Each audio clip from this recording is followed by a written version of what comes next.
I used to think being kind meant being available to everyone. If someone needed me, I showed up. If someone was angry, I tried to fix it. If someone crossed a line, I told myself I was being too sensitive. For years, I mistook self-sacrifice for love. Started early. I grew up watching people I loved bend until they broke. Women who gave until there was nothing left. Who believed that keeping everyone else happy was the price of belonging. And I learned that lesson well. If someone raised their voice, I softened mine. If someone took from me, I handed them more. If someone didn't see my worth, I tried harder to prove it. It sounds noble, being understanding, forgiving, endlessly patient. But there's a line between love and erasure, and I crossed it so many times, I forgot it existed.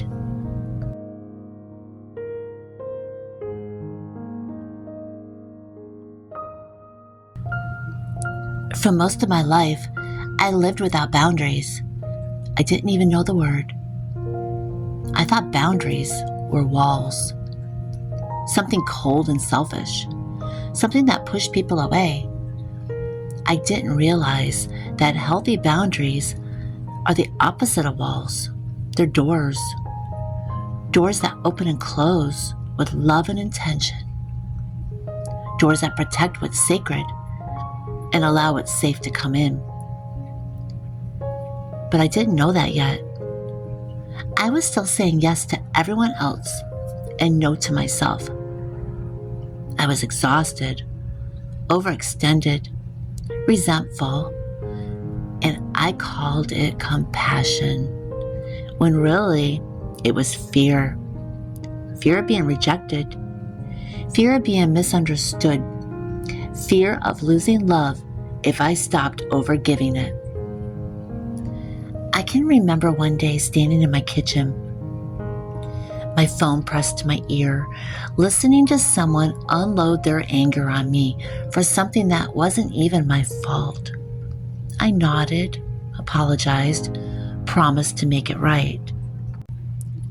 And after the call ended, I just stood there, hands trembling, realizing I'd spent my entire life apologizing for things that they just weren't mine to carry.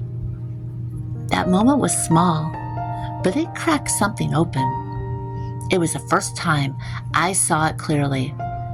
The pattern, the exhaustion, the quiet grief of betraying myself over and over. I didn't want to live like that anymore, but I also didn't know who I'd be without it. I started small. Boundaries don't arrive in grand gestures. They start with whispers. The first time I said no, my whole body shook. It wasn't even a big thing. Someone wanted me to take on a project I didn't have the energy for, and I simply said, I can't right now. That's it. No explanation. No guilt-soaked apology, just a quiet no. And it felt terrifying because in that moment, I realized I wasn't built to please people. I was built to live truthfully. Still, the guilt came quickly. It always does.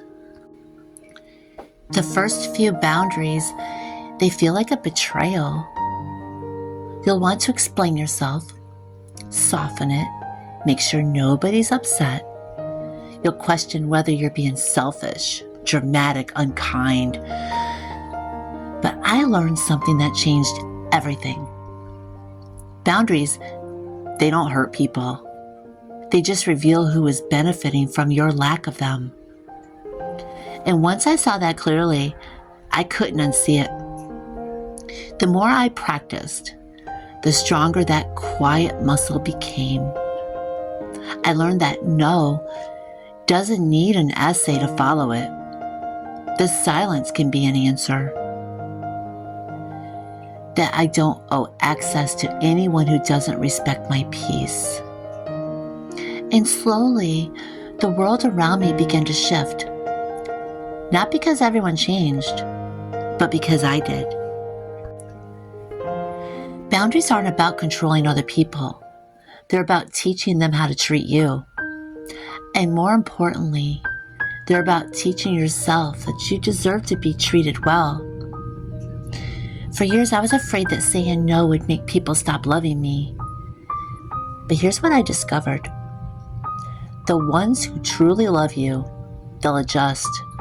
They'll learn your rhythm. They'll appreciate your honesty. And the ones who only loved you for your compliance, they'll leave. And as hard as that is, it's a kind of mercy. You can't build peace with people who benefit from your chaos. That truth broke me open. But it also set me free. There was a time when I would have rather walked barefoot on glass and disappointed someone. When the thought of someone being mad at me kept me up at night. When I believed that being the bigger person meant swallowing my pain in silence. But healing taught me this. You can love people deeply and still protect yourself. You can forgive someone and still never let them back in. You can pray for someone's peace while also closing the door to their chaos. That's not bitterness. That's discernment. For most of my life, I thought being kind meant being available to everyone. If someone needed something, I was there. If someone was upset, I tried to fix it. If someone crossed a line, I convinced myself I was overreacting. I called it kindness, but really, it was fear. Fear of disappointing people. Fear of being talked about. Fear of being rejected. Fear of losing love if I ever said no.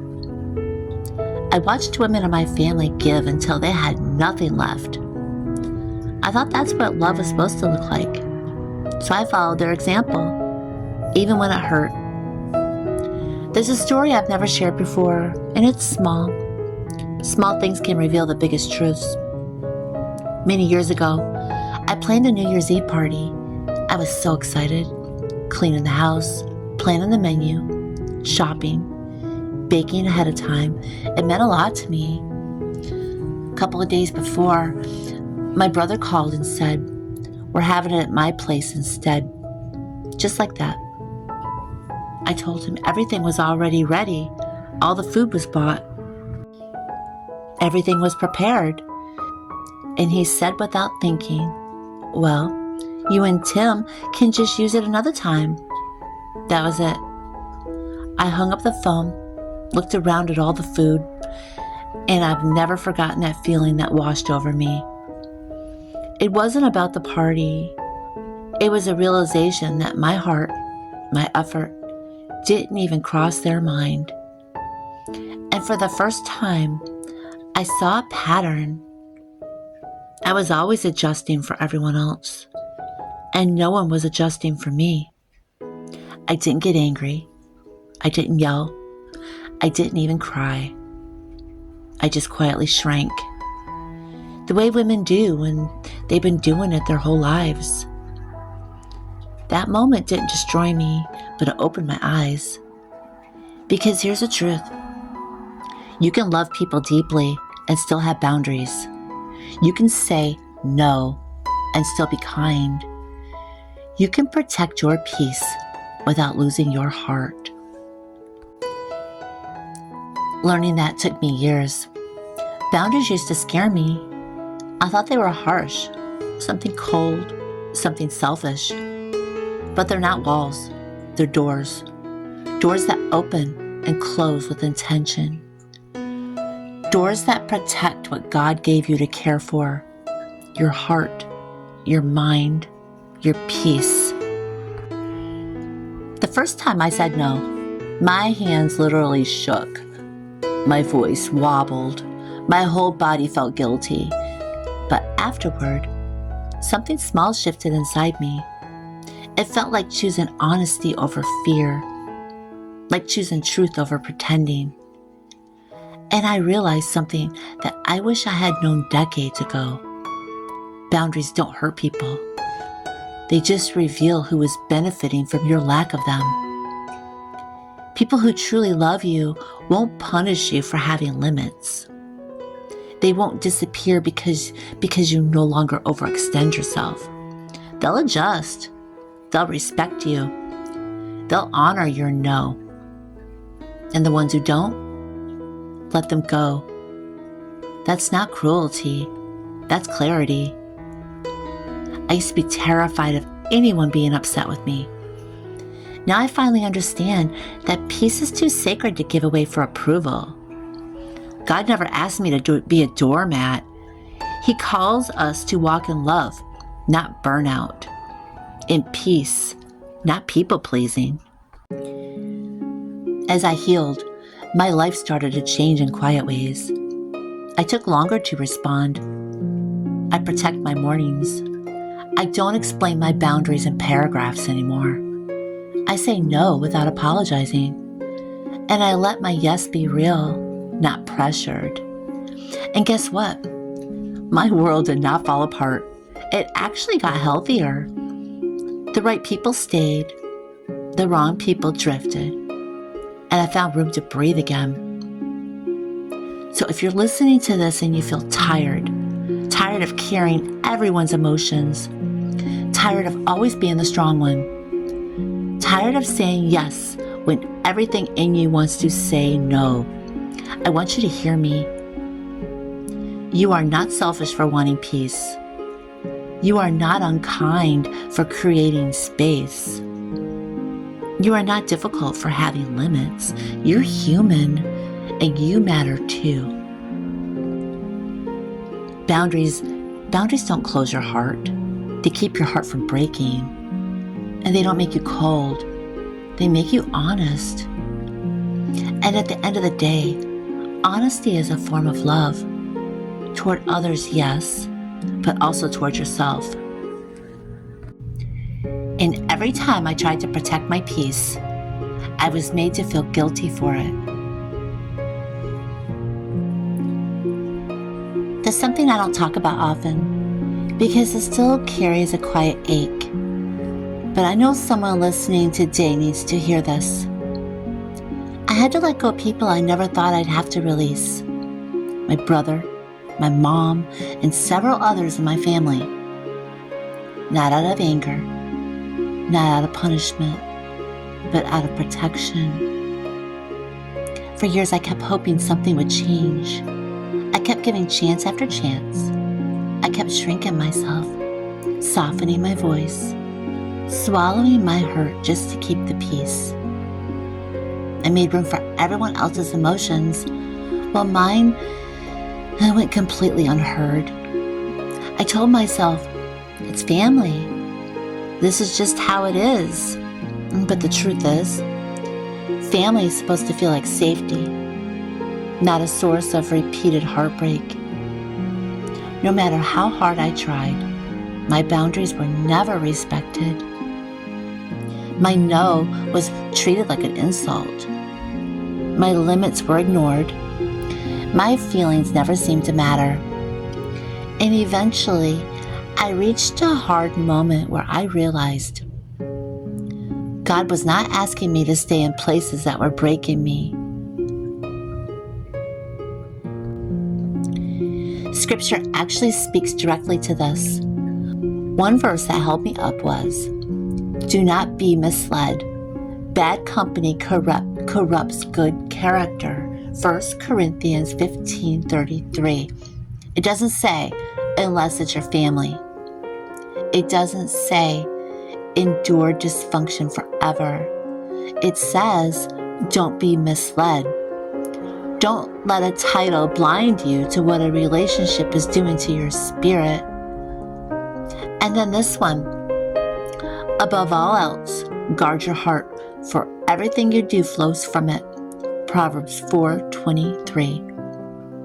There is no footnote that says, guard your heart, except around your mom, or guard your heart, except when it's your brother. Guard your heart means guard your heart, because everything, your peace, your clarity, your ability to love others well, flows from what's happening on the inside. And Scripture reminds us again, if it is possible, as far as it depends on you, live at peace with everyone. Romans 12:18. As far as it depends on you, you can control your kindness, your words, your forgiveness. But you cannot force someone to respect you. You cannot make someone treat you well. You cannot build peace when someone who thrives on chaos. Letting family go doesn't mean you stopped loving them. It means you stopped letting the relationship destroy you. And there was another verse that kept me bound for years. Honor your father and your mother. Exodus 20:12. I took that verse so deeply to heart that I thought honoring meant enduring. I thought it meant staying quiet, accepting mistreatment, taking the blame, letting myself be emotionally walked over because I believed God expected it from me. But here's what God slowly, gently taught me. Honoring someone does not mean allowing them to harm you. Honoring means speaking with respect, forgiving without carrying bitterness, praying for them, wishing them well. But honor does not require access. Honor does not mean tolerating disrespect.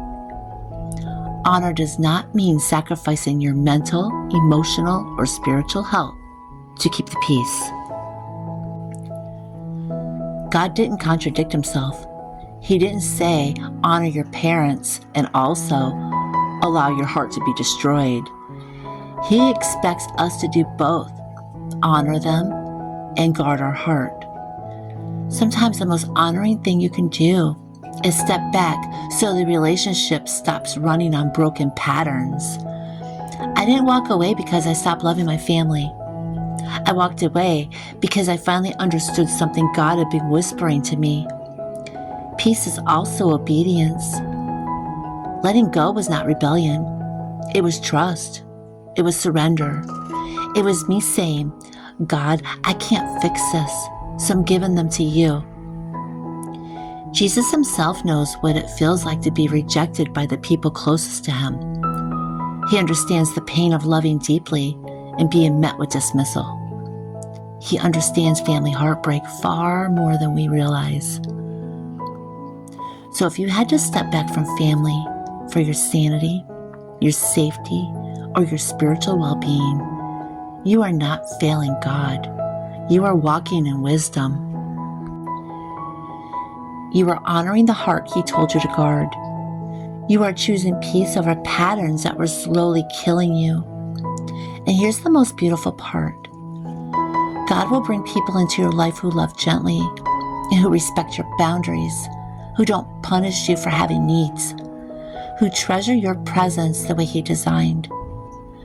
Letting go was one of the hardest things I ever did, but it made room for healing, for peace, and for the life God has been trying to give me all along. There's a moment in every healing journey when you finally see the truth clearly, not with anger, but with understanding. For me, it came in a conversation I never expected. I remember the day my mom called to tell me she had made her final wishes known, and that she chose my brother and his wife to make decisions for her if she ever couldn't. She said it casually, like it was the obvious choice. But instead, something in me sank. It wasn't about the paperwork. It wasn't about what it revealed. I was dismissed again. Later, she told me she was moving to an independent living home near my brother, an hour away, after living just 3 minutes from me for 12 years. They had already arranged everything. and they told her not to say a word to me until the decisions were finalized. When she finally called, she told me in her own words that I wasn't smart enough to handle any of it, that my brother's wife was more capable, and then she threw my past mental health struggles in my face, like they disqualified me from being part of her life. And in that moment, I felt something I had felt my whole life: dismissed, unseen, unworthy, not enough. That phone call didn't break me. It simply exposed a pattern God had been trying to show me for years. A pattern where my feelings never seemed to matter. My boundaries were treated as optional, and my heart kept absorbing blows it was never meant to absorb. I didn't yell. I didn't fight. I didn't list all the ways her words hurt. I just felt a deep, quiet confirmation from God. It's time to step back. Not to punish, not to make a point, and not out of bitterness, but out of obedience. Because staying in relationships that constantly wound your spirit is not what God calls honor. Honoring someone doesn't mean abandoning your emotional well-being, excusing hurtful behavior, or allowing others to define your worth. Honoring can happen from a distance, and loving someone does not mean giving them unlimited access to your heart. I haven't spoken to her since that day, not because I stopped loving her, but because I finally started loving myself the way God asked me to. And in the quiet that followed, something happened. I began to heal. And there's something else I want to talk about, because I know many of you are thinking it, and honestly, I wrestled with it myself. The Bible says to turn the other cheek. Jesus spoke those words in Matthew 5:39. And for years I thought it meant this: let yourself be mistreated. Let people walk all over you. Let family violate your boundaries. Let heartbreak keep repeating itself. But friend, that is not what Jesus was teaching. Jesus was speaking about personal retaliation, not personal destruction. He was saying, don't repay evil with evil. Don't lash out in revenge. Don't fight with the same bitterness the world carries. He was not saying, stay where you are being emotionally harmed. Stay in relationships that belittle you. Stay silent in the face of mistreatment. Keep going back to what is breaking you. Turning the other cheek is about refusing to be consumed by hate, not refusing to protect your heart. And Scripture supports that all the way through. The same Jesus who said, turn the other cheek, also said, be wise as serpents and harmless as doves. Matthew 10:16. Wisdom and gentleness together. Turning the other cheek is about your attitude, not your access. It's about your heart posture, not your physical or emotional proximity. You can turn the other cheek and still walk away. You can forgive and still set boundaries. You can love someone and still say, I can't let you treat me this way anymore. Jesus himself walked away from people who dishonored him. He removed himself from crowds. He set boundaries with his own family. He chose peace over constant conflict. If Jesus, perfect, loving, gentle, protected his peace, you are allowed to protect yours. And trusting God sometimes means stepping back so he can step in. When I stepped back from those relationships, I thought the silence would crush me. I thought the distance would feel like failure. I thought God would be disappointed in me. But something unexpected happened in that quiet space. I could finally hear him, not in thunder, not in visions, not in big dramatic moments, but in the smallest whispers, the ones I had been too exhausted to notice before. Whispers like, your worth isn't determined by who chooses you. You don't have to earn love by suffering for it. You're allowed to guard the heart I gave you. You are still mine. And slowly, the ache began turning into clarity. I realized that letting go is not the same thing as giving up. Sometimes letting go is how God rescues you. Sometimes He closes doors that you kept trying to reopen. Sometimes He removes people you kept trying to heal. Sometimes He allows separation so He can restore what was broken in you. Letting go didn't make me hard. It made me whole. It didn't steal love from me. It made room for healthier love to grow. And most of all, it drew me closer to God. Because when the voices around you quiet down, His becomes unmistakable. I once believed peace was something other people were allowed to have. Now I know it's something God intended for me all along. And if you're listening right now, hurting, confused, trying to figure out what certain relationships had to fall away, I want you to hear this. You are not losing. You are being led into peace, led into healing, led into a deeper relationship with the one who knows you better than anyone else ever could. God is not just the God who restores relationships. He is the God who restores people, especially the ones who have been dismissed, overlooked, or taken for granted, especially the ones who have loved deeply and been met with silence, the ones who tried their hardest and were told it wasn't enough. And maybe, just maybe, this is the season where He wants to rebuild you, piece by piece, boundary by boundary, prayer by prayer, breath by breath.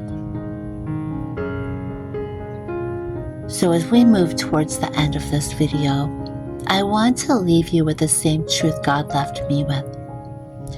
You are not the problem. You are the healing. You are the turning point. And your peace is worth protecting. And I'll see you next time.